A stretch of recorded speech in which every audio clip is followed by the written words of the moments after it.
Oi, gente, como é que vocês estão? Sejam bem-vindos de volta aqui ao Explica Professor. Hoje a gente vai ter uma aula dando aqui continuidade no nosso tema de formação de microconstituintes de um aço. Hoje a gente vai ter uma aula de formação da perlita. Acompanhe aí, então.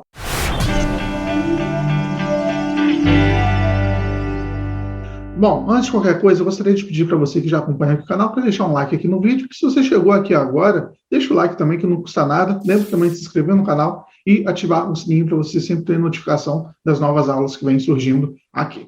Vamos começar aqui a nossa aula, então, propriamente dita. Hoje a gente vai falar sobre a formação da perlita, né? E, primeiro, a gente tem que lembrar, né, dar uma breve revisão aqui, como que é o princípio básico aqui para essa formação. Vamos considerar aqui um aço de composição eutetóide, né? Lembrando que aços abaixo de 0,83, 0,8 aproximadamente, né? Vai depender ali de qual parâmetro você está usando como referência, né? Alguns diagramas dão 0,8, alguns dão 0,78, alguns arredondam para 0,8 apenas, mas vamos pegar aqui um aço que a gente vai chamar um aço eutetóide, né? Com essa composição. Um aço eutetóide, quando eu estou aqui numa temperatura onde eu estou no meu campo gama, que é a minha temperatura da austenita, ele vai ter uma fase, né, que vai ser uma fase austenita.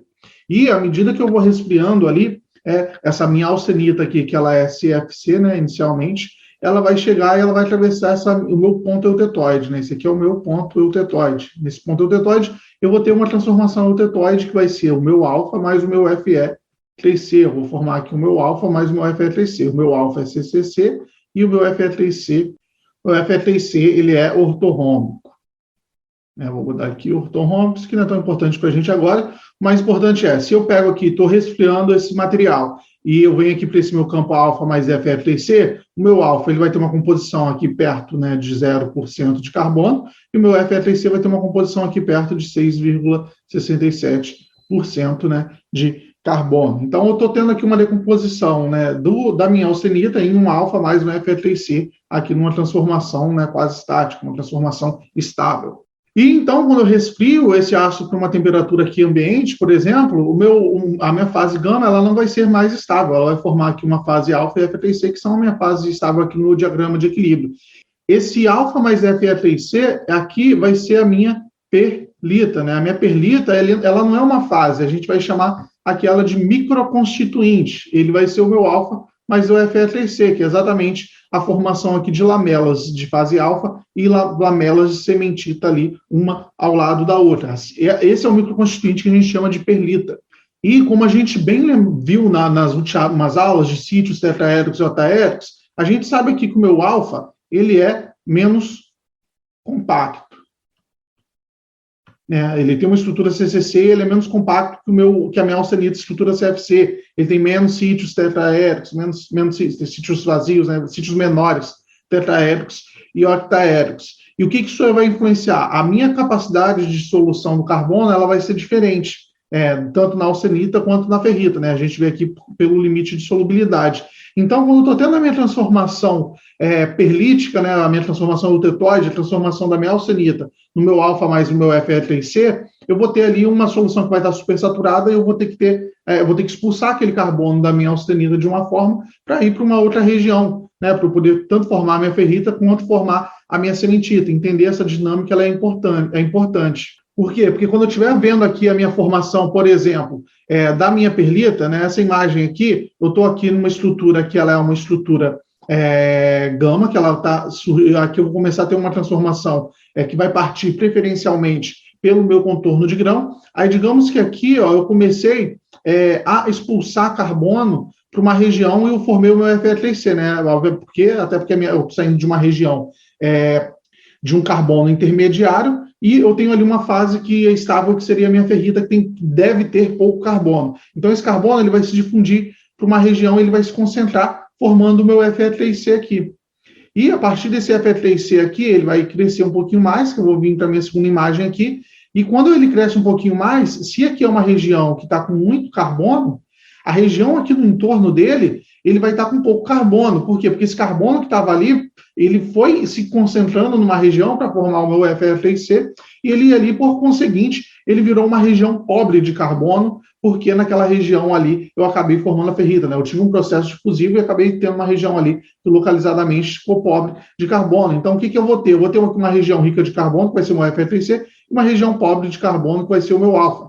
E nisso eu vou formando as minhas lamelas de alfa mais FFIC, né? Elas estão crescendo aqui lateralmente, né? A partir do meu contorno de grão, eu formei aqui uma lamela de FFIC e uma lamela de alfa, né? A espessura dessa lamela, o tamanho dessa lamela, ela vai ser afetada por algumas condições que a gente já vai ver. Esse outro desenho aqui, ele ajuda bastante a gente a ver isso, né? Por exemplo, ó, vamos olhar com calma aqui essa parte aqui desse gráfico. Aqui eu tenho a minha porcentagem de carbono e aqui eu tenho a minha distância, né? Aqui, essa imagem aqui é como se eu estivesse pegando essa parte aqui e girando ela aqui para a esquerda.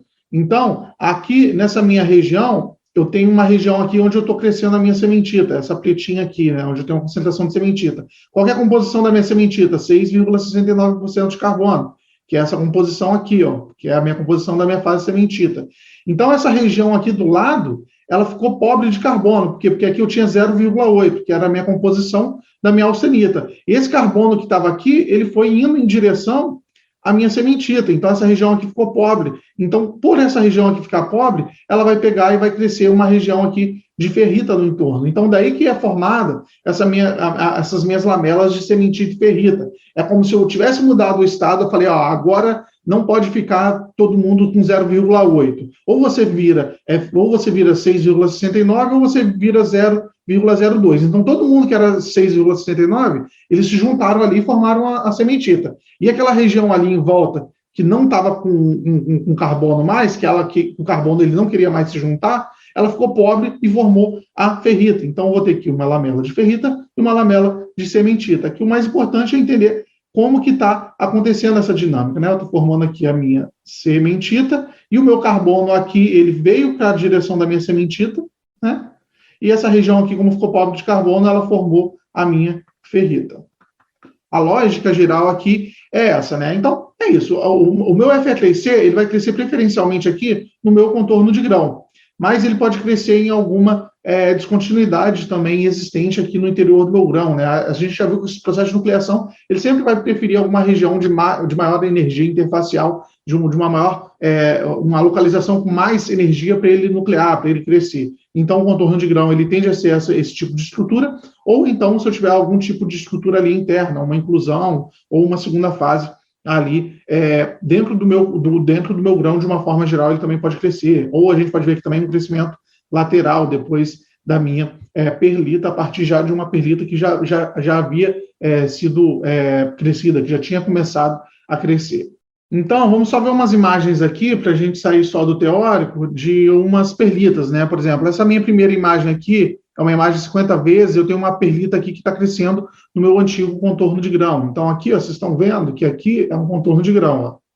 Isso aqui tudo é um contorno de grão, aqui tem um grão e aqui eu tenho outro grão. E a perlita, ela está crescendo preferencialmente aqui, ó, na região de contorno de grão, né? Então, essas imagens ali todas, deixa eu até dar um zoom aqui para vocês, essas imagens ali todas, elas são, né, uma perlita que está começando a nuclear aqui no meu contorno de grão, né? Olha que ela foi austenitizada ali a 1.350 graus Celsius. Uma parte importante também, né, que eu acabei não comentando, é essa parte aqui de austenitização, né, a 1.350 graus Celsius. Se eu não tenho aqui uma austenitização adequada, o que é austenitização adequada?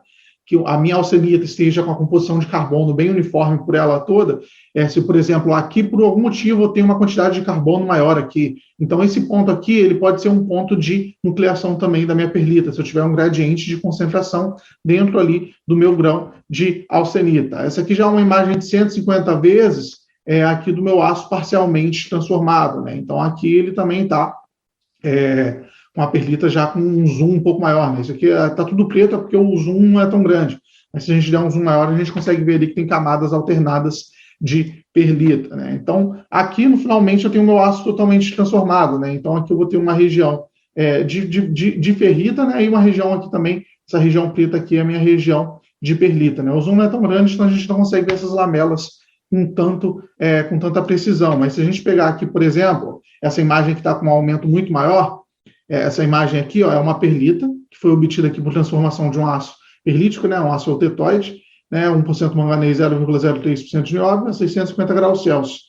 Aqui, ó, na foto superior, que é essa foto aqui, a gente consegue o aparecimento de um núcleo de perlita e na inferior a interface perlita-martensita. A gente já vai ver a inferior. Se vocês observarem aqui, olha o tamanho do aumento dessa estrutura. Essa estrutura aqui está com 5.000 vezes de aumento, essa aqui está com 150 vezes de aumento. Se a gente pegasse isso aqui é como se fosse um aumento, né, dessa região aqui, ó. Se eu pegasse isso aqui, eu estaria vendo esse tipo de estrutura, né? Com um zoom menor, a gente acaba vendo algo só preto, né? Aqui a cor está invertida, isso aqui deveria ser branco, isso aqui deveria ser preto, mas isso aqui é só a alteração da cor. E aqui a gente já consegue ver que a gente tem essas lamelas aqui, ó. Essa aqui é a lamela de ferrita e essa pretinha aqui é a minha lamela de cementita. Aqui nessa segunda imagem, a gente consegue ver essa interface aqui, né? Como se eu tivesse pego aqui e ter dado um zoom aqui, ou estivesse observando. Aqui eu não dei um zoom porque está, na verdade, com o mesmo aumento. Mas é como se eu estivesse analisando só essa interface entre a minha região aqui no caso é uma martensita, a gente já vai ver mais para frente nas aulas o que é uma martensita, mas é uma outra estrutura, e aqui eu tenho uma estrutura de perlita, né? Eu estou vendo aqui diversas lamelazinhas ali, uma da outra de ferrita, mais cementita.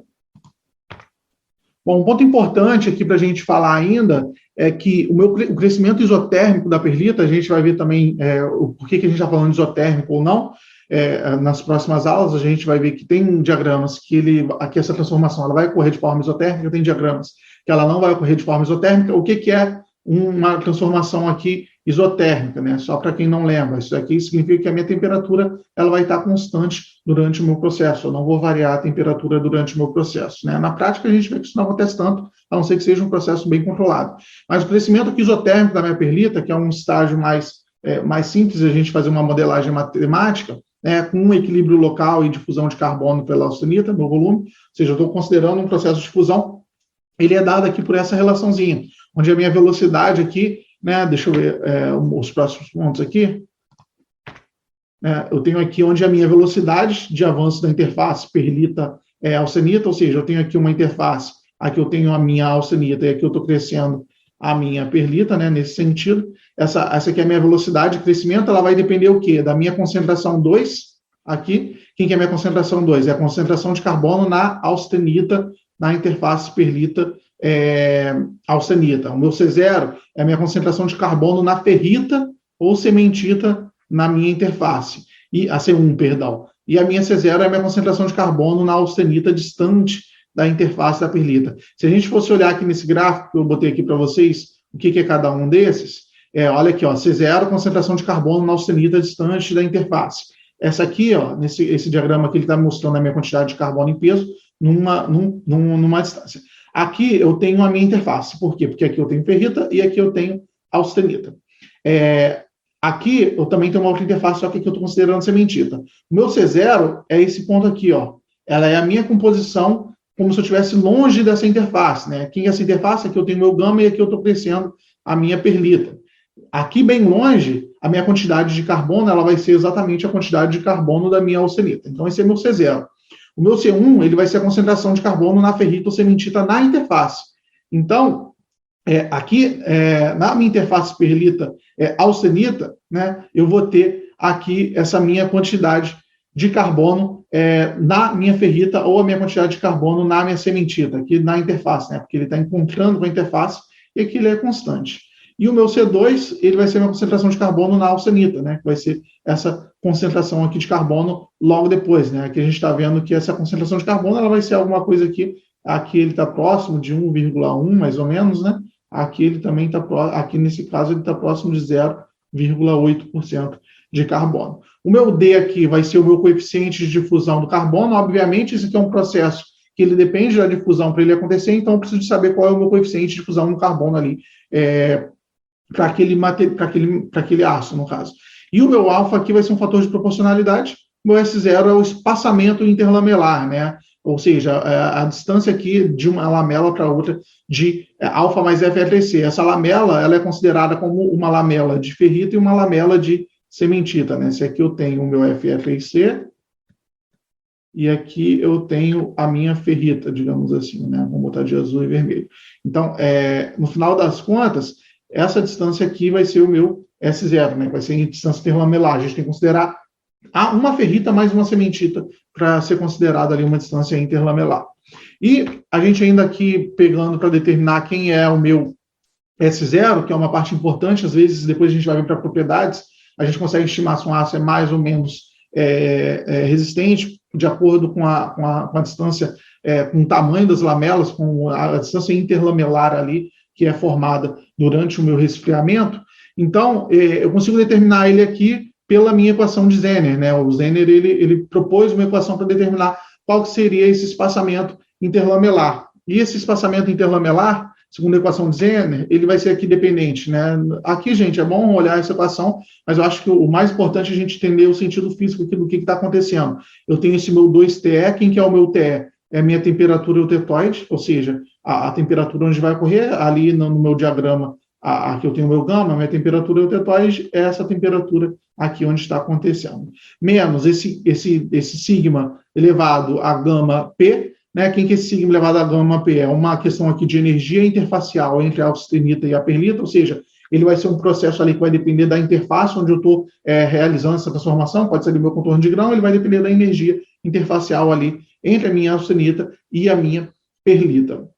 O meu ΔT vai ser o meu superresfriamento. Olha o meu superresfriamento aqui de novo, que a gente tinha visto lá na aula ali de transformação de fase, e é por isso que é bom a gente ver esses conceitos. Esse meu superresfriamento, ele vai me dizer o quão rápido eu estou resfriando aquele aço, ou seja, né, se aqui a minha temperatura eutetoide é 700 e tantos graus Celsius, né, o meu superresfriamento ele é a minha temperatura eutetoide menos a temperatura que eu estou trabalhando. Eu acho que é 720 e tanto aqui, né, não lembro agora qual que é a temperatura exatamente. 727 graus. Se eu estou resfriando ele aqui a 500 graus, eu vou ter aqui um ΔT. Mas se eu estou resfriando aqui ele a 300 graus, aqui embaixo, né? Vamos lá, se eu estou resfriando aqui a 300 graus, eu vou ter um ΔT maior. E o que isso vai ocasionar ali na estrutura do meu material? Eu vou ter ali um ΔT maior. Se esse parâmetro aqui ele está aumentando, esse parâmetro aqui ele vai estar reduzindo. Isso a gente consegue ver, por exemplo, aqui nesse gráfico, né? Esse gráfico aqui ele é um recíproco, ou seja, se ele é um recíproco, significa que quanto maior aqui, na verdade, menor, né? É o contrário. Então, para baixas temperaturas, né? Se eu estou aqui com 600 graus Celsius, o meu recíproco ele vai ser maior, né? Ou seja, eu vou ter ali um espaçamento lamelar menor, ou seja, se eu tenho um ΔT grande, eu vou ter um pequeno S0. Né? Isso aqui a gente está vendo aqui, isso aqui é uma equação, né, teórica, isso aqui são dados práticos. Né? Esse aqui eu estou utilizando aqui um aço perto ali da minha composição eutetoide, né? E aqui ele está vendo como está variando o espaçamento interlamelar em função da minha temperatura de transformação de aço com 0,8% de carbono. Então a gente está vendo aqui que para maiores temperaturas, eu vou ter ali para maiores ΔTs, perdão, né? Aqui, ó, a temperatura é maior, porém o ΔT é menor. Aqui, ó, quando a minha temperatura é menor, meu ΔT, ele vai ser maior. Por quê? Porque, na verdade, aqui o importante para a gente é o gradiente de temperatura, né? Que é esse termo aqui, ó, esse termo aqui que ele vai controlar principalmente ali esse espaçamento interlamelar. E aqui, o meu último termo, só para não esquecer de falar, que é o meu ΔHV, que vai ser minha variação de entalpia por unidade de volume da transformação da austenita da perlita. Isso aí a gente viu ali quando a gente estava vendo o nosso primeiro capítulo, que a gente estava vendo como que acontecia essa cinética aqui da minha transformação de fases. Né? Então, acho que o princípio geral importante é esse, eu acho que ficou bem explicado. Né? O ΔT aqui ele vai ter uma influência muito grande nesse processo. E isso a gente consegue ver aqui também, nessas segundas imagens aqui para vocês. Né? Aqui são duas observações importantes para a gente finalizar essa aula de hoje. Né? Uma observação importante aqui é como a gente está observando essa estrutura para determinar qual que é o meu espaçamento interlamelar. Por exemplo, a gente está vendo aqui, isso aqui é uma estrutura perlítica, né? E a gente está vendo aqui que eu tenho, por exemplo, esse S0 aqui, e aqui eu tenho um S0 que é bem menor, né? Aí você fala, pô, Será que eu tive temperaturas diferentes ali e eu formei um S0 menor que o outro? Aí não, por quê? Porque esse meu S01, por exemplo, ele está sendo considerado aqui um grão que está alinhado ali bem na direção que eu estou vendo. Mas se por um acaso esse grão ele cresceu nesse sentido, né, a minha perlita, quando eu vou olhar no meu microscópio, eu estou vendo só essas interfaces aqui. Então, esse meu S02, ele vai ser maior que o meu S01, né? S01, quando eu olhar pelo microscópio. Mas, na verdade, o tamanho ali interplanar, ele é esse aqui, porque isso é só uma questão de onde eu estou vendo. Então, quando eu estou considerando ali, quando eu quero saber qual é o meu espaçamento interplanar real, eu tenho que considerar o meu menor espaçamento interplanar ali que eu estou olhando pelo meu microscópio, né? Porque esse aqui é o meu lamelar real, esse aqui ele é o maior que o real, porque ele tem uma inclinação ali dos meus grãos, né? Das lamelas ali da minha perlita.